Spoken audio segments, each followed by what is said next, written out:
Hi everybody, it's Lyra. Welcome back. Thank you so much for stopping by, checking out the video. Happy New Year. Good riddance to 2024. It has been a while. I knew I would not record before December. I didn't think not December at all, but here we are, January 1st, 2025. And let's see. I I don't know where to start. I mean, I know what this video is, obviously, but a lot has happened since I recorded last. I don't necessarily want to do a year in review because, yeah, I was so done with 2024. Done. I haven't been able to breathe for like 10 months. Excuse me, I have a cough. I was sick all of December. Yeah. 2024 sucked, and I'm ready to. I am cautiously optimistic for 2025. Good things are starting to happen. So I don't want to get into a lot of details on this video because, as the title implies, I want to show you what I will be doing for 2025 as far as plans go.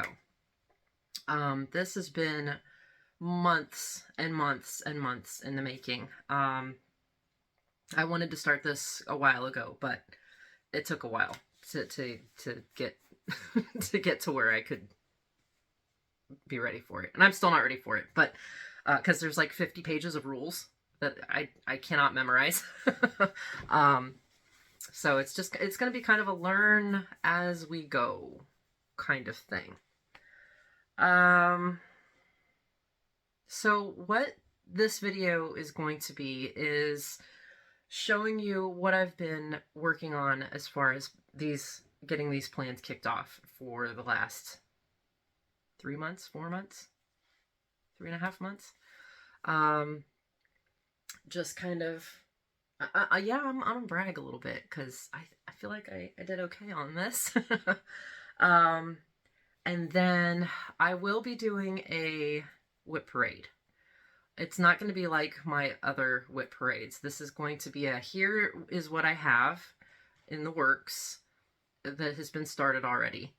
And that's it. I'm not going to go over, like, and I will probably forget, like, finishes and stuff, because I'm so over 2024, I'm not looking back in records. I don't care what I stitched in 2024. I don't care what I started in I honestly almost don't even care what I finished. Like, I'm just done.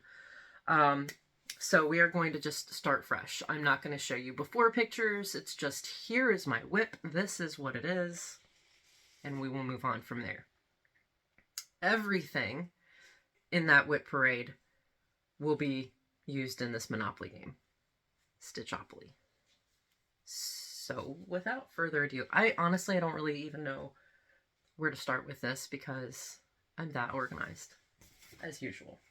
Okay, so let's see. Well, so I got this idea from Jen, the Caffeinated Crafter, who got this idea from Sloppy Stitching Sisters, I think.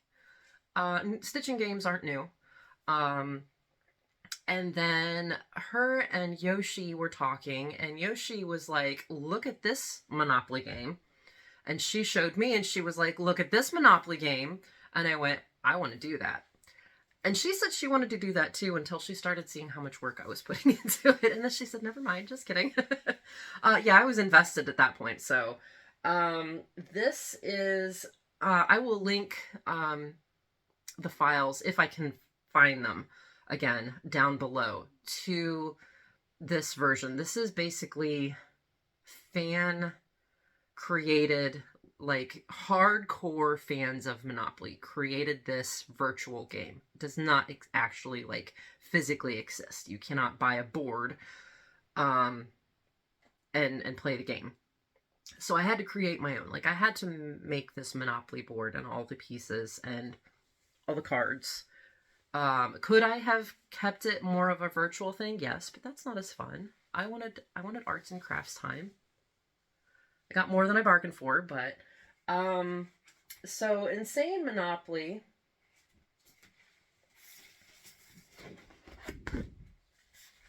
has this board. I'll get in a little bit, closer and show some of my favorites. This is all hand drawn. Yes, I drew this. I drawed this. Excuse me. And it took a hot minute. It took a hot minute. This is a mixture of Sharpie, like regular Sharpie pens, Sharpie paint markers, colored pencils. Yeah. And then after that one was done, I had to make the second board, which is even more crowded than the first board.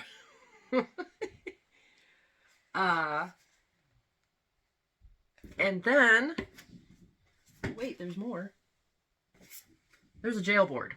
There is an entire board just for jail.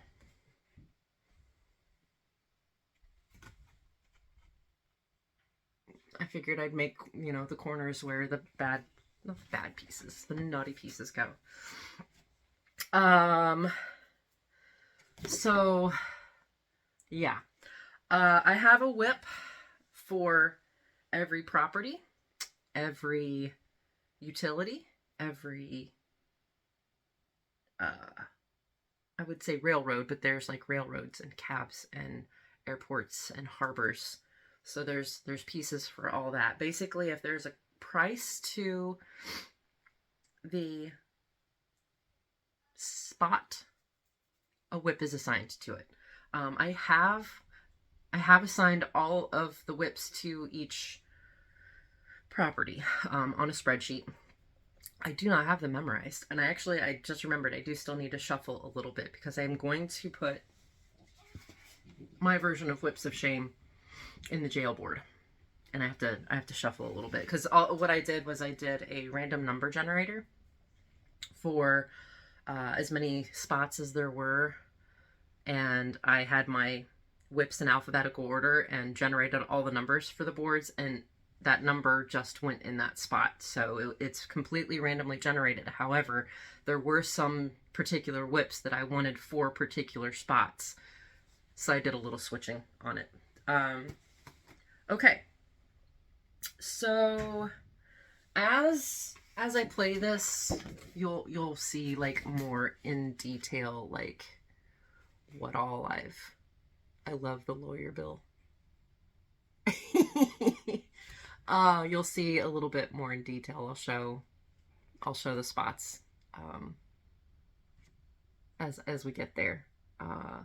Some of it is a little cringe as far as how the drawing came out, but I freehanded pretty much all of this. Some of it I freehanded in pencil before I traced over it with the Sharpie.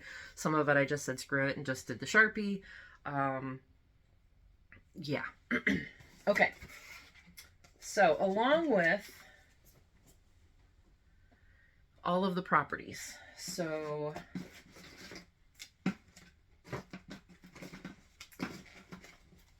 there are recognizable aspects to this from the regular Monopoly game. Most people, I think, are familiar with Monopoly.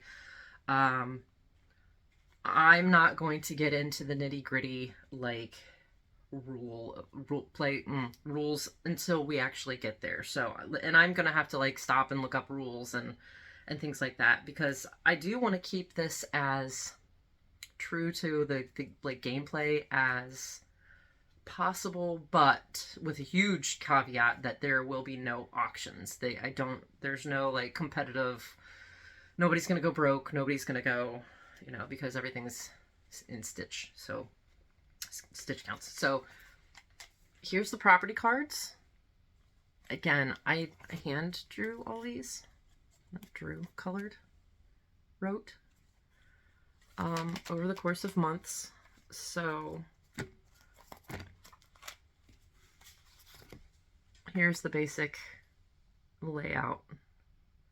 So it tells me the rent, it tells me how much the rent is with the houses, obviously hotels, and then it goes into skyscrapers.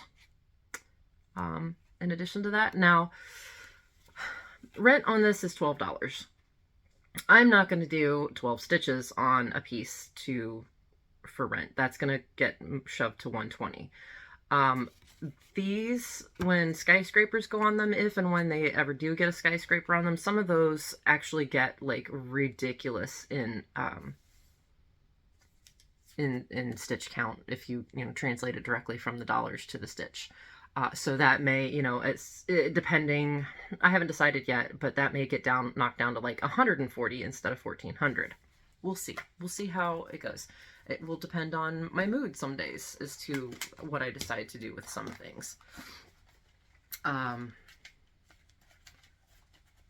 So that's the basic building blocks for the properties.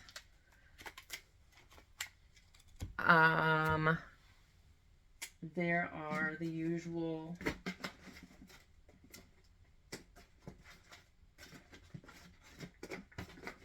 there you go. Chance cards. These were the very first ones I did. I wish I would have gotten a little bit more fancy with the backs of my cards, like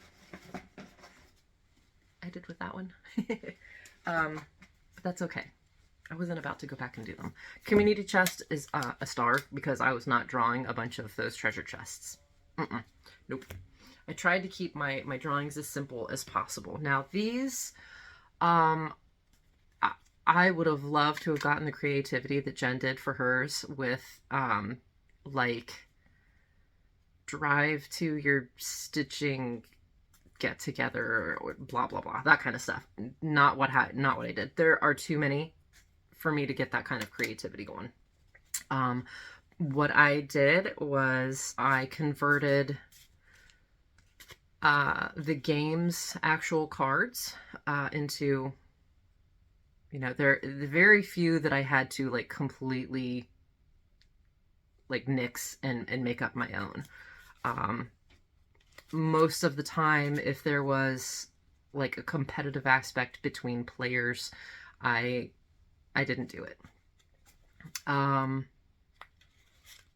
So yeah, obviously, I'm not going to go through all of these, but as the game plays out, we will discover what's on these cards. So in addition to Chance and Community Chest, there are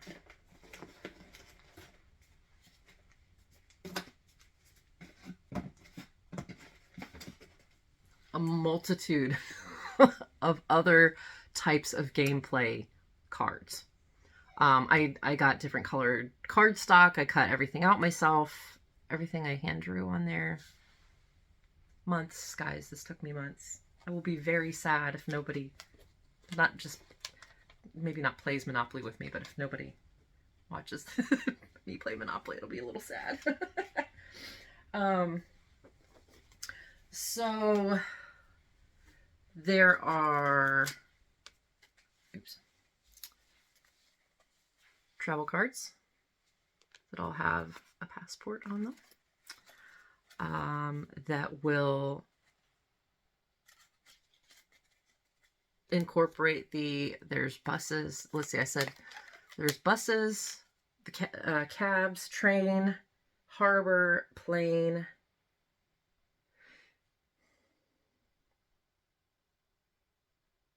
monorails.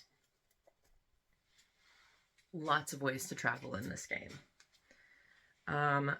These are the utility cards. So we have your usual like waterworks and things like that. And then we've got like a cell phone company with my janky cell phone, satellite provider, sewage system, like I do want to go through some of these because, trash collector. I drew all of it. Internet service provider. I am not the best artist by any means, but, and I didn't spend, a ton of time, like, drawing every single one, but, compost center, recycling center, telephone company. Like, do those even exist anymore? Like AT&T, gas company. There's our electric company. Classic there. Waterworks, classic. Alarm company. And then there are a crap ton of railroads. It's not just the 4. There's, I don't know, 12, I think, altogether, 11? 11. And rent is based on how many you own. So, and that's kind of typical for most of the travel ones. All of the public works companies are based on die rolls.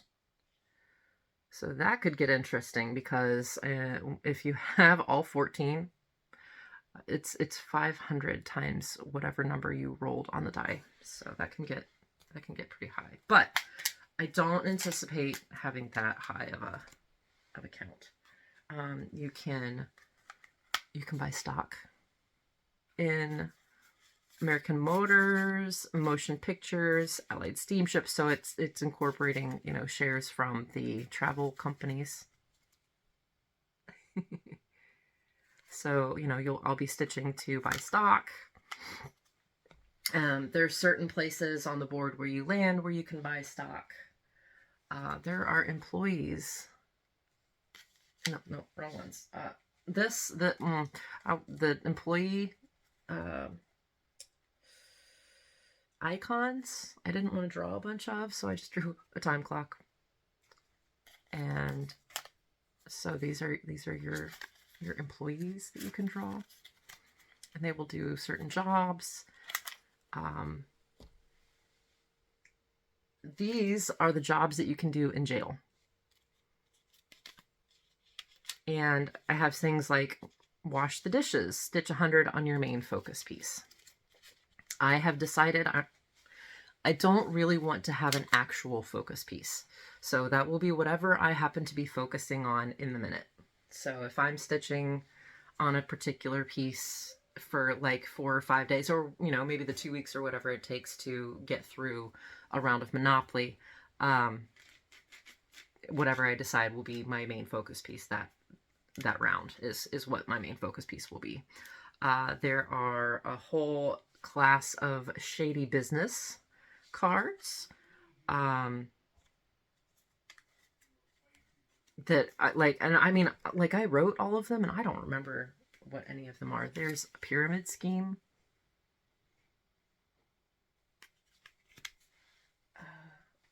More jail cards.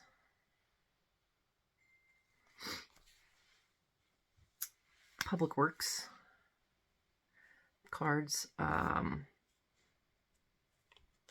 And a lot of the cards too are like, you keep them and it gives you a certain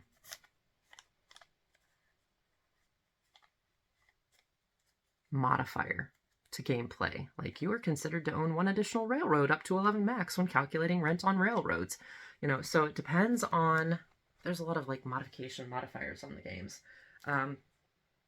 This is Shenanigans, which is similar in gameplay as far as like on the boards to Community Chest and Chance. So you also, there are certain, this is, I forget what this one is called. Roll 3? Squeeze play? Roll 3? No. You land on a spot and there's basically like a mini game that you play with these cards. And then global events, which really like modify gameplay. So there's a lot going to go on in this, and again, a reason why there's 50 pages of rules to consider. I have so my plan as far as the board goes is to invest in some blue tack. Excuse me. I have houses to stick on the properties. Want to buy a house? Here's my hotels. I did not draw these. I printed these out and then I cut them out. Was not drawing all that. Skyscrapers. We'll see if I actually ever get to that. And then there are like the harbor, public works, because you can like buy yeah. So, okay. Then I actually had to make my own dice. I'm telling you what, I'm so jealous of Jen's awesome die that Andrew the Runner Stitcher made for her. So cool. So freaking cool. What I did was I printed out paper dice and glued them. Because there really are only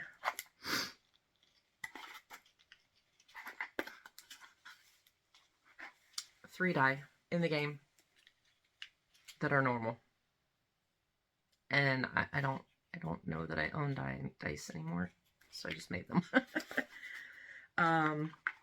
There is I can't remember which this one is, an investment die. Like your investments can go up or down.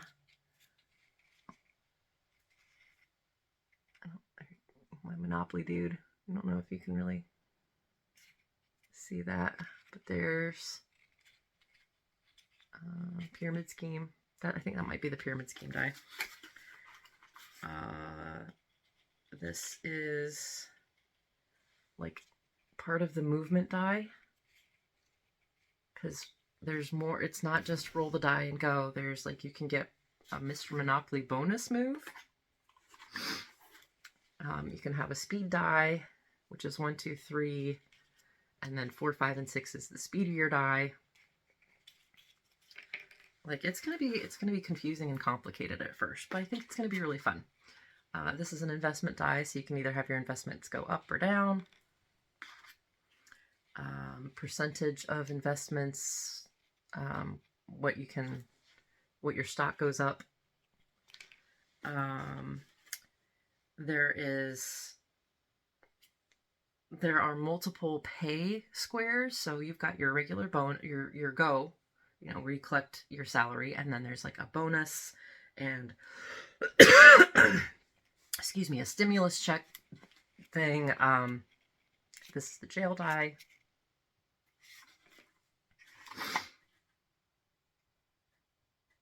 I don't know, this one has an odd jobs on it. So yeah, I mean, there's going to be like different scenarios where I roll different die. This is a crazy, I don't remember what this die is, but it's got a ton of like the extra cards and stuff that's on here.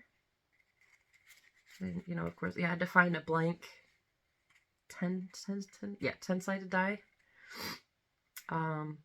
so that I could write what it was in there. Okay, and then I'm going to be playing with 5 tokens. I don't have a Monopoly game to like pull actual tokens for. So I had these like, uh-oh, I'm missing one. Nope, there he is. I think. Okay. I had these little horses, these little collectible things. So I've got 2 of each for each token. One is going to be like stuck to a board, and that's where all the property cards and stuff, what they own. And I'll have that in a spreadsheet too, but I thought the visual would be fun for me, to be able to see like who has what and things like that. And I decided to do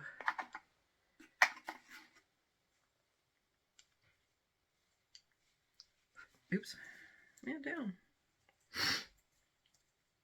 I apologize, I might have to stop and blow my nose.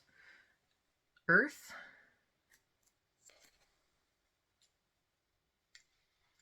air, fire, water, and magic. So those are the tokens. Those are going to be the players. So when I do a round, we will have 5 different movements. I have no idea what that's going to look like as far as a round goes, because like I said, there's a possibility of having a bonus move. So there could be 2 different movements within one token. At first, it's not going to be that big of a deal because, again, the stitch counts aren't going to be super small or super big.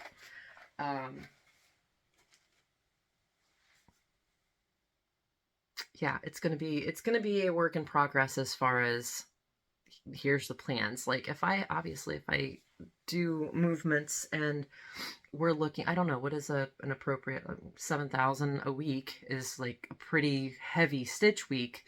And it's very possible that in five token moves, we could be looking at more than that.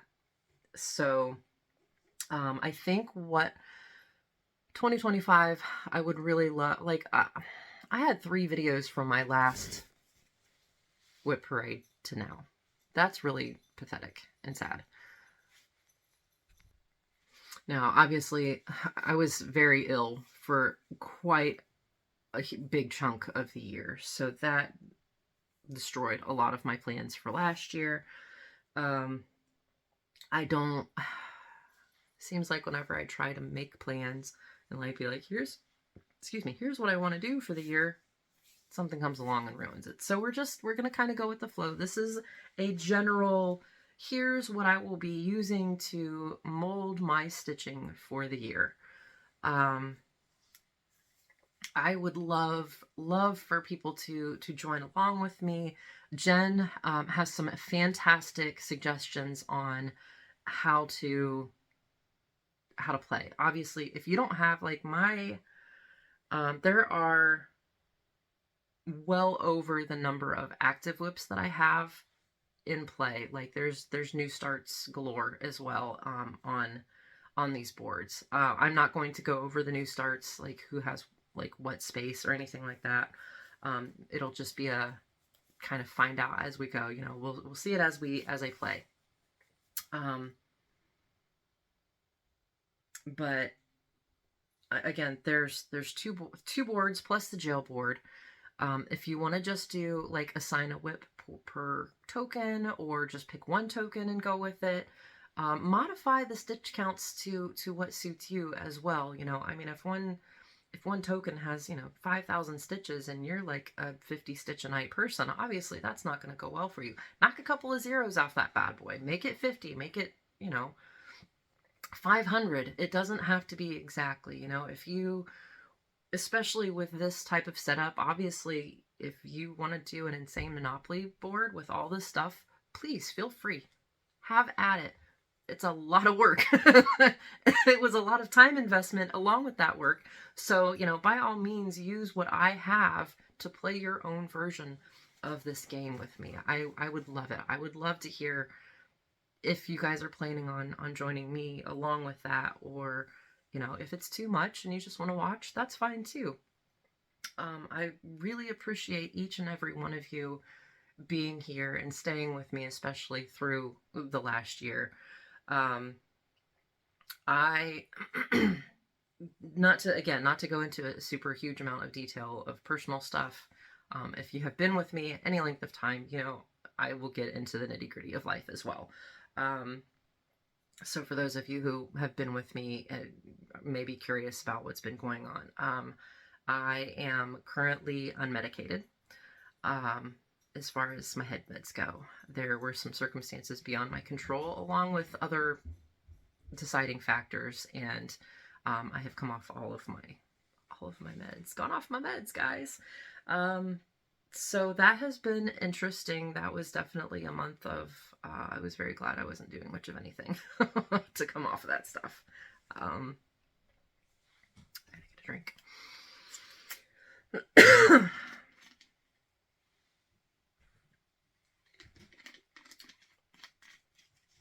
Anyway, but that being said, my state of mind may look a little different going forward. I don't necessarily hate not taking, I don't necessarily, yeah, not hate not taking a fistful of pills twice a day. So, so far so good. And yeah, again, we'll see. I'm cautiously optimistic for 2025.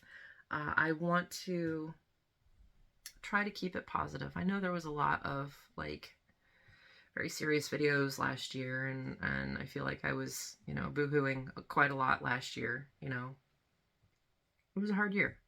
Lost 3 of my pets. Lost one of our cats. My snake died, and then my old pup, I lost him at the end of October. So that's been kind of hard. I didn't announce it anywhere. I didn't feel the need to. And I'm okay. It was hard. I had him for 15 years. He was a good dog, man. He got me through a lot. Still go to tell him bye every once in a while when we're leaving, you know, that kind of thing. So yeah, definitely done with 2024. But again, cautiously optimistic for 2025. Some of you may remember that Keepsakes is my local-ish LNS. It's only about 40 minutes away. And I had gone there to shop earlier than a year, and I talked a little bit about this in a previous video, but I took a chance and talked to Barbara, the owner of Keepsakes, who runs StitchCon, and I promoted myself with my bags, my project bags, and she expressed some interest. And a second trip down, I went ahead and took a smattering of samples, examples of the bags that I do, and there was more interest and an offer to sell them at the next retreat that they're hosting here in a couple of weeks. And I had to have that batch done and to her by Christmas, and I did manage to do that. I got a batch of 100 bags to her. So we'll see how it goes. She wanted sort of a gauge of, and I don't know that she even knows I have a floss tube, so, which is fine. I don't like necessarily promoting that in person. It feels weird. But so she was interested in the merit of the bags only, hopefully. And so yeah, she's going to take them with her to the retreat and see, kind of gauge interest in them with her clientele. And depending on how that goes, there was talk of running my line of bags in her shop. So that's really exciting. My Etsy shop is empty at the moment. Everything went to her to kind of gauge what and if the interest was for that. I would love to be a feature at StitchCon. That would be awesome, but you know, I'm trying not to put too many ducks in a row. We're just gonna go with, okay, we're gonna see how it's gonna go here in a couple of weeks for Stitch Away. That's in Houston Woods, in Ohio, and I think it's like a week getaway. So yeah, so that I'm very, very excited about. I also, for our business, am finally I'm out from under the gun of custom stuff. It is going to be, we're waiting on supplies to come in for me to do a ready to ship kind of thing. Same with the bags. I'm not going to be doing a bunch of custom stuff. I just want to, I'm trying to de-stress my life as much as possible. So yeah, so hopefully 2025 will be much better this year. I will record movements and things like that in these little notebooks. There's going to be a lot of tracking as far as like, you know, if I've got investments going, or if there's an event, like a global event that's modifying gameplay, you know, I'm going to have to keep that straight. So we will see how this all plays out. Let me know in the comments if you are going to be following along. I don't know that I will be doing much else as far as like Like I know Jen does her temperature stitching and her Great British Break Off and like weekly stitching. I'm gonna let Monopoly like kind of be it for me. I'm just gonna have that on my plate. I think with this particular game and all that's involved in it, that may just be more than enough, right? But yeah, let me know. Let me know if you are gonna try and play along as it unfolds. If you're curious as to how this is going to play out stitching wise, yeah, let me know. And again, thank you so much for watching and subscribing and staying subscribed in my absence. And yeah, yeah, coming along for the ride. Hopefully you will stick around for what's to come in 2025. Look for my Whip Parade to come out next. And I think at the end of the Whip Parade, I will do the first round of Monopoly. I do kind of want you guys to see a little bit of what's in store as far as the Whip Parade goes. That, and I know there will be a lot of maybe newer people that come in. So I'd kind of like to keep that round of Monopoly in that section for just kind of letting newer people know what's up to. So I feel awkward trying to end this video. I was actually super nervous to do this video after not recording forever and not having my meds. And I feel like I'm forgetting something, but you know, that's par for the course, right? All right, so I will see you in the next video. Again, thank you so much for joining me, and I will see you then. Take care.